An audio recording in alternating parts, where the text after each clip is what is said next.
Marcos 2, 18 ao 22, diz assim a palavra do Senhor. Os discípulos de João e os fariseus estavam jejuando e foram perguntar-lhe: por que os discípulos de João e os dos fariseus jejuam, mas os teus discípulos não? Jesus lhes respondeu: acaso os convidados para o casamento podem jejuar enquanto o noivo está com eles? Enquanto o noivo está com eles, não podem jejuar. Mas chegarão os dias em que o noivo lhes será tirado. Naqueles dias, jejuarão. Ninguém costura remendo de pano novo em roupa velha, porque o remendo novo se desprenderá da roupa velha, e o rasgo será ainda maior. E ninguém põe vinho novo em recipiente de couro velho, porque o vinho novo romperá o recipiente de couro, e se perderão tanto o vinho quanto o recipiente de couro. Mas põe-se vinho novo em recipiente de couro novo. Até aí é o que diz a palavra de Deus.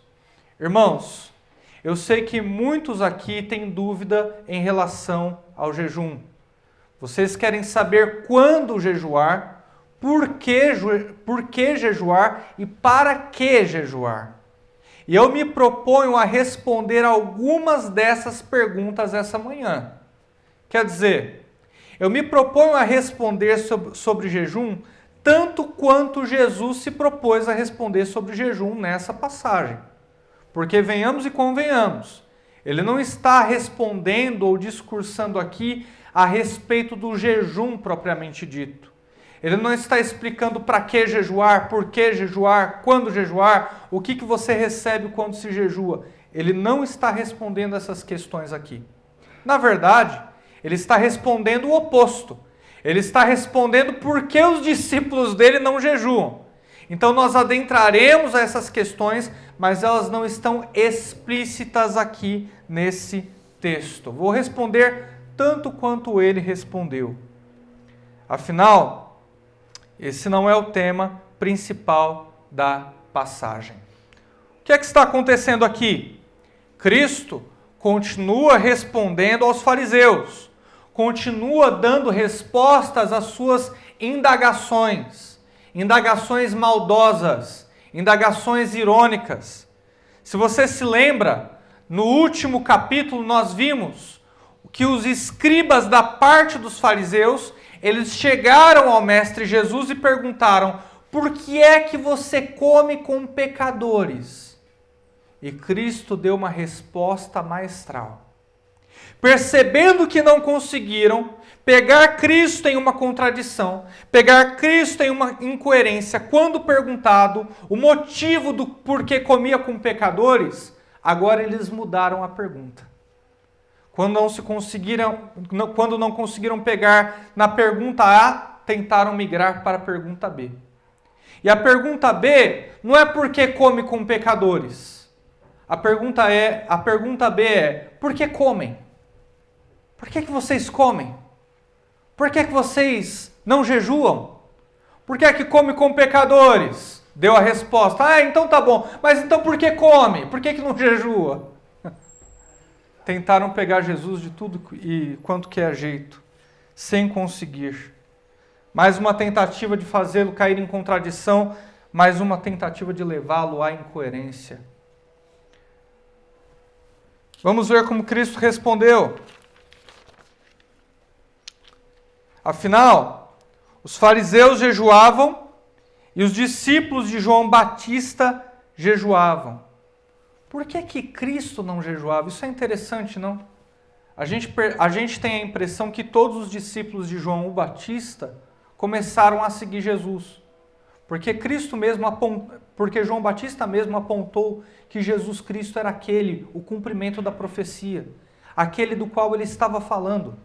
Mas nem todos os discípulos de João começaram a seguir Jesus.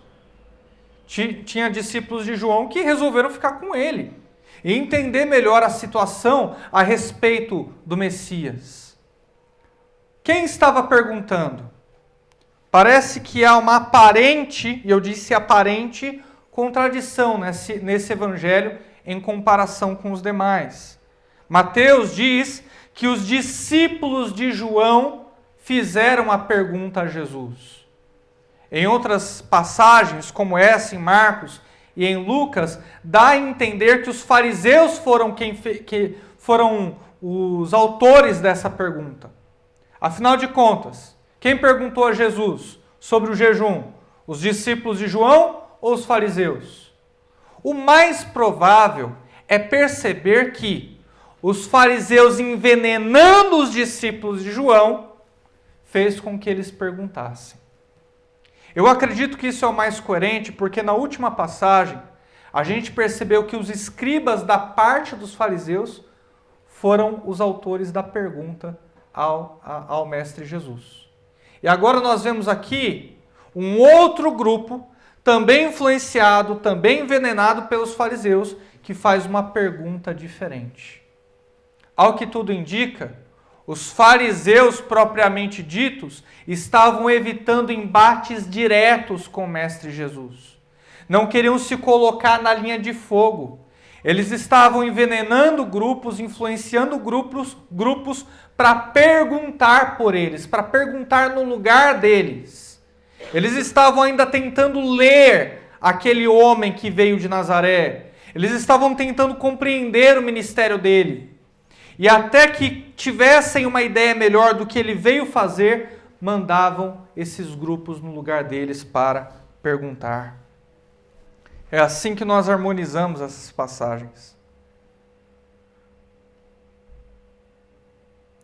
Eles estavam colocando o dedão do pé na água para ver se estava fria antes de entrarem. Sentir primeiro o ministério de Jesus para então fazer combates mais diretos, se colocarem na linha de fogo.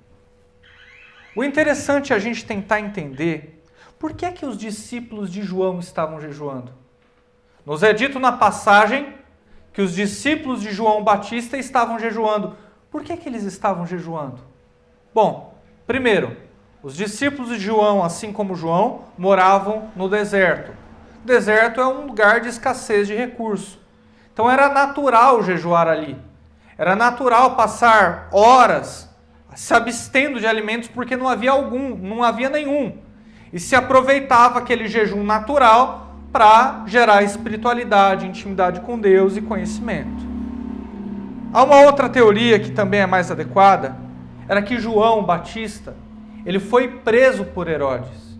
João acusou o Herodes de adultério e por conta disso Herodes mandou prendê-lo, ele estava esperando a sua sentença. Recorde que não havia penalidade de reclusão naquela época. Você vai levar tantos anos de cadeia. Não funcionava assim. A cadeia era um lugar que você esperava o julgamento. Você estava detido ali até sair a sua sentença, que podia ser chibatadas, tortura ou, no caso de João, a própria morte. João Batista estava preso, o líder daqueles discípulos. Então eles começaram a jejuar, pedir a Deus discernimento, pedindo a Deus que o libertassem. Era o mais provável. E os discípulos de João se aproximaram dos fariseus. Que grande erro. Que grande erro. Bom, a respeito dos discípulos de João nós já resolvemos. Mas por que os fariseus jejuavam? No Antigo Testamento, só há um mandamento a respeito do jejum. Um jejum nacional, no dia do perdão, dia do Yom Kippur, onde o sumo sacerdote entrava no Santíssimo para fazer perdão pelos pecados de todo o povo. Nesse dia era proclamado o jejum e somente nesse dia. Mas os fariseus, eles queriam acrescentar a lei. Eles estipularam que se deveria jejuar 2 dias por semana. Que dias são esses? Segunda e quinta-feira, não se sabe exatamente por quê. Você deve se lembrar que Jesus Cristo, quando contava a parábola do fariseu e do publicano, o fariseu orava assim ao Senhor: muito obrigado, Senhor, porque não sou como esse publicano. Eu jejuo 2 vezes por semana. Era esse contexto farisaico que está sendo colocado aqui. Eles jejuavam 2 vezes por semana e mostravam a sua espiritualidade assim. E se orgulhavam dessa espiritualidade de se jejuar 2 dias por semana, apesar do Antigo Testamento só estipular 1 dia no ano para o jejum. Os demais tipos de jejum que nós vemos no Antigo Testamento, eles não são ordenanças, eles não são mandamentos. São jejuns naturais que acontecem por motivo de uma grande tristeza, por exemplo. Vocês se lembram quando Jó ele perdeu os seus filhos, perdeu os seus bens? Ele jejua. Uma grande tristeza o levou a perder a fome. Ele se aproxima de Deus em jejum para entender melhor aquela situação. Motivo de tragédia nacional, calamidade nacional, quando as pessoas eram exiladas, eles também jejuavam. Ficavam de dia e de noite diante de Deus, pedindo para que Deus tivesse misericórdia, pedindo para que Deus os libertasse do exílio. Também era motivo de jejum. Eles acrescentavam a lei. Eram legalistas e queriam perguntar para Jesus por que ele comia, por que ele não jejuava. E Jesus dá a resposta. Ele responde por meio de 3 ilustrações. Vejamos o verso de número 19. Ele diz assim: acaso os convidados para o casamento podem jejuar enquanto o noivo está com eles? Enquanto o noivo está com eles, eles não podem jejuar. Jesus Cristo está dizendo: não é o momento para jejuarem. É incoerente jejuarem agora. Ninguém jejua em uma festa de casamento. É tempo de se alegrar. Nós mesmos vimos em Eclesiastes, capítulo de número 3, que existe tempo para pranto e tempo de dançar, tempo de festejar. E esse é o tempo de dançar e festejar. Não é tempo de jejum, não é tempo de tristeza, não é tempo de contrição. Eles devem se alegrar. Devem se alegrar porque o reino de Deus está no meio deles. Porque publicanos como Mateus estão sendo quebrantados. Porque pecadores têm se arrependido. Cristo está aqui, o Messias chegou. É incoerente que jejuem agora. Ademais, no mesmo documento elaborado pelos fariseus, que se estipulava que eles deveriam jejuar 2 dias por semana, ali também estava descrito que em dias de festa não se poderia jejuar. Que era proibido jejuar em dias de festa. Então Cristo, ele não só analisa a Escritura, mas com o próprio documento dos fariseus, elaborado por eles, faz com que os fariseus caiam em contradição. Festa de casamento é um dia de festa. Eles não poderiam jejuar, eles estão com o noivo. Era uma contradição contra o próprio costume farisaico. E o Novo Testamento é permeado de ilustrações como Cristo sendo o noivo e a igreja a noiva. Quando eles estão juntos é motivo de alegria e não de choro. Quando Cristo como noivo e a igreja como noiva estão juntos, estão se abraçando, não é motivo de tristeza, é tempo de festa, é tempo de se alegrar. Quando o noivo Jesus e a noiva igreja estão juntos. Dentro disso, quando é que nós devemos jejuar? Se não se deve jejuar em tempos alegres, como quando o noivo está no nosso meio, quando é que nós devemos efetivamente jejuar? O verso de número 20 responde: mas chegarão os dias em que o noivo lhe será tirado, e naqueles dias jejuarão. Será tirado, arrancado. A palavra no original significa arrancado repentinamente. Jesus Cristo está falando a respeito da sua crucificação. Quando eu for crucificado, quando eu morrer, os meus discípulos eles vão começar a jejuar. Cristo morreu, é motivo de tristeza. Os discípulos naturalmente param de comer e começam a jejuar. É interessante o quanto a igreja evangélica não dá ênfase nesse fator do jejum. Que jejum é primordialmente quando se sente uma tristeza profunda e se deseja chegar perto de Deus. Interessante, não? Aos olhos dos discípulos, de fato, o evento da crucificação foi repentino. Foi surpreendente. Eles não esperavam que Cristo morresse. Eles achavam que o teriam para sempre. E então eles começam a jejuar. Você deve se lembrar que Jesus aparece para 2 discípulos no caminho de Emaús e começa a conversar com eles. Até então eles não sabiam que se tratava de Jesus. Eles vão para uma casa e Cristo toma a iniciativa de pegar pão e dar para eles.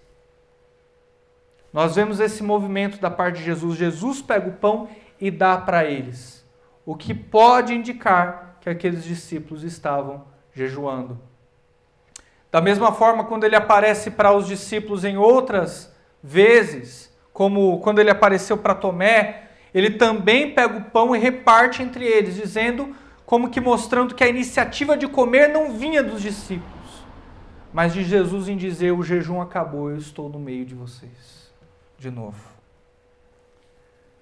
Mostrando que os discípulos, levados pela angústia da crucificação, estavam chorando e jejuando até Cristo dar comida a eles. Vamos aprofundar a questão. Jesus ele foi além da pergunta apresentada. Ele não respondeu só a respeito do jejum. De fato, os fariseus não queriam saber a respeito de jejum. Era uma armadilha. Era uma tentativa de pegar o mestre em contradição. E Jesus aproveitou para acrescentar um tio à questão. Ele disse, olha, no fundo, a questão não é sobre jejum. Vamos jogar limpo? Vocês querem que eu seja fariseu. Vocês querem que eu me adeque ao judaísmo. Vocês querem que o meu evangelho se amolde às doutrinas de vocês. Eram essas as questões. E essas duas ilustrações, uma dependente da outra, mostra o quanto o evangelho de Jesus é contrário ao costume judaico. E vamos parar com isso, eu quero já começar desde já. Igreja judaizante não é igreja cristã. Judeu não é trinitário. Ele não crê na graça salvadora de Cristo Jesus.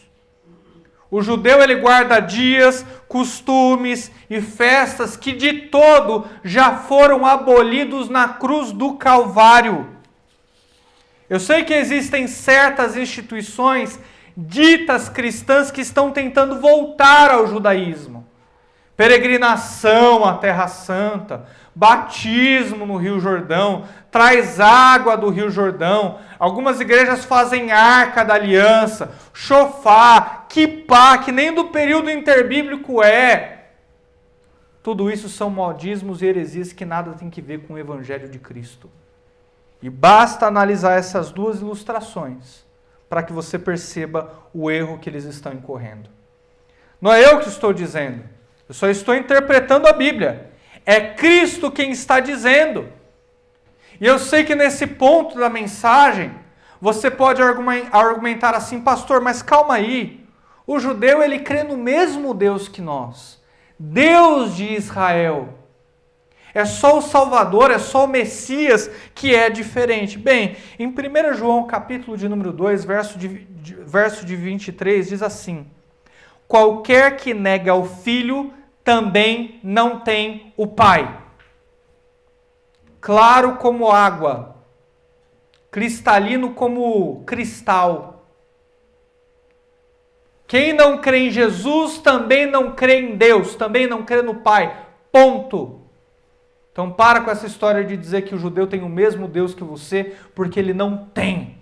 O Deus do judeu não é trinitário. O nosso Deus é.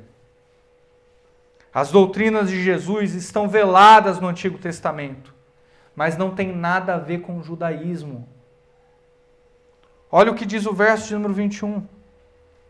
Ninguém costura remendo de pano novo em roupa velha, porque o remendo novo se desprenderá da roupa velha e o rasgo será ainda maior.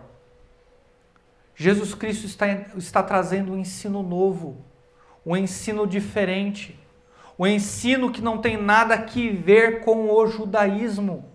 São incoerentes. E quando você coloca o ensino de Jesus dentro do judaísmo, ele simplesmente não cabe ali, não é abraçado ali, não é contemplado ali. Os ensinos de Jesus são alienígenas ao judaísmo. É como quando você coloca um remendo novo em roupa velha. Você coloca um tecido novo em roupa velha, vai lavar a roupa, e quando você lava a roupa, o tecido novo ele encolhe. E aí rasga toda a roupa que foi feita com tecido velho. Não cabe, não se amolda, é incoerente. Como que tem igreja evangélica querendo voltar para o judaísmo? É só ler, é só interpretar. Não dá para casar essas duas coisas. Jesus Cristo está trazendo um ensino novo que já não se encaixa nas velhas doutrinas dos fariseus. É perdão dos pecados sem preço a pagar. Os fariseus queriam pagar, mas Cristo deu de graça. É relacionamento com Deus sem intermediários. Não precisa mais do sacerdote ou do sumo sacerdote ou do dia do perdão, porque Cristo já nos concedeu o dia do perdão uma vez por todas e não precisa ser repetido. Deve-se abandonar as velhas alianças para se abraçar a nova aliança. Nova aliança no sangue de Jesus. Tem igreja evangélica que até há pouco tempo estava sacrificando ovelhas e bodes de novo. Incoerente. É loucura. E no mundo antigo, não se colocava suco de uva novo em garrafa de couros velhas. Porque o couro ele vai fermentando o suco, que traz o vinho. E aí a garrafa velha de couro, que já foi esticada no máximo, ela se rompia se você colocasse vinho novo. Para que você pudesse usufruir do vinho, você precisava colocar o suco de uva em um couro novo, em uma garrafa de couro nova. Assim ela fermentaria e não se romperia. É o que Cristo está dizendo. O meu ensino e de vocês é água e óleo, não se mistura. O meu ensino e o de vocês não tem relação. Eu não vou ser amigo de vocês. Pode ser que os discípulos de João estejam andando com vocês, mas eu não vou andar porque pregamos duas coisas completamente diferentes. Essa velha forma de ver o relacionamento do homem com Deus, meritória, ritualística, baseada em templo e objetos, não se encaixa mais com a nova aliança no sangue de Jesus. Não por acaso, o primeiro milagre de Jesus foi uma festa de casamento, transformando água em vinho. E o que ele estava demonstrando ali? Que ele é o vinho novo, que ele é a nova aliança, que ele veio trazer o ensino que revolucionaria a forma com que as pessoas enxergavam a religião até então. Não tem nada a ver com obras, não tem nada a ver com rituais, não tem nada a ver com dias, não tem nada a ver com o templo. É receber do meu sangue, do meu perdão, da minha redenção. Era o que Cristo estava dizendo. Não é religião velha. A aliança de Cristo tem valor, tem sabor. Todos devem lhe dar o devido respeito. Eu sei que teve um bispo aí, bem famoso, judaizante, que ele disse que ele não entendia o milagre de Jesus Cristo na festa de casamento. Que ele achava bobo aquele milagre, foram as palavras dele. que Jesus fez uma bobagem ao transformar água em vinho, que ele não compreendia, que aquilo para ele não tinha valor algum. Foi o que esse bispo famoso, judaizante, ele ensinou, ele disse. Ele não entendeu porque Jesus Cristo fez aquilo. E está tudo bem ele não entender, porque pastor judaizante não costuma entender muito bem a nova aliança mesmo. Então está tudo bem ele não entender. Eles não querem entender. Eles estão ocupados. Eles estão ocupados costurando o véu que Jesus Cristo já rasgou. Eles estão ocupados construindo templos suntuosos, que Cristo mesmo disse com as palavras dele que não ficaria pedra sobre pedra. Eles estão ocupados com uma religião morta. Não conseguem entender a nova aliança. Está tudo bem. Não por coincidência também, Jesus Cristo sacramentou o vinho como símbolo do seu sangue na ceia, mostrando que por meio da sua carne haveria uma nova aliança. E é por isso que cristãos até hoje, do mundo inteiro, inclusive a gente, celebra a ceia do Senhor com um vinho, representação do sangue, representação da nova aliança, representação do perdão. Cristo e a sua doutrina é algo totalmente diferente do judaísmo. Ambos não têm relação. O que ele traz é totalmente novo. Dentro disso eu tenho algumas aplicações práticas. Quando que devemos jejuar então, nós aqui como cristãos? É tempo de jejuar agora. Porque Cristo corporealmente não está em nosso meio. Então é tempo de jejuar, você pode começar a jejuar hoje.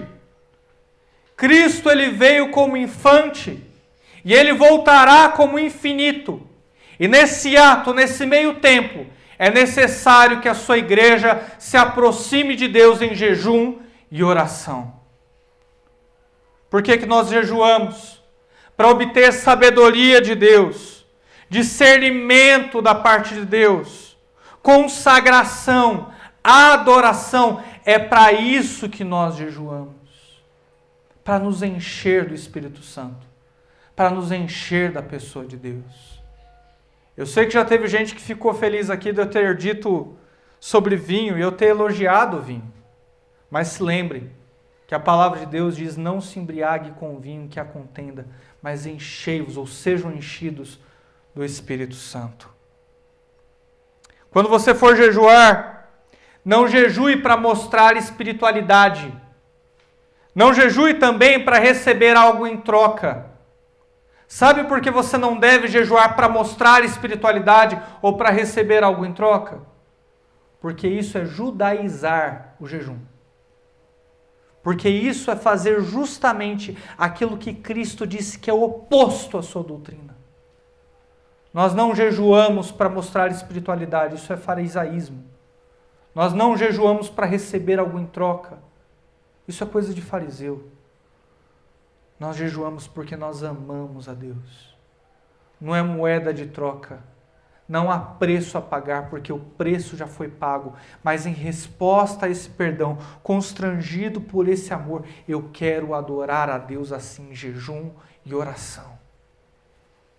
Faça jejum. Busque a Deus. Se planeje espiritualmente para essa rica atividade. É o recado dessa manhã. Vamos nos levantar, ficar de pé e orar a Deus.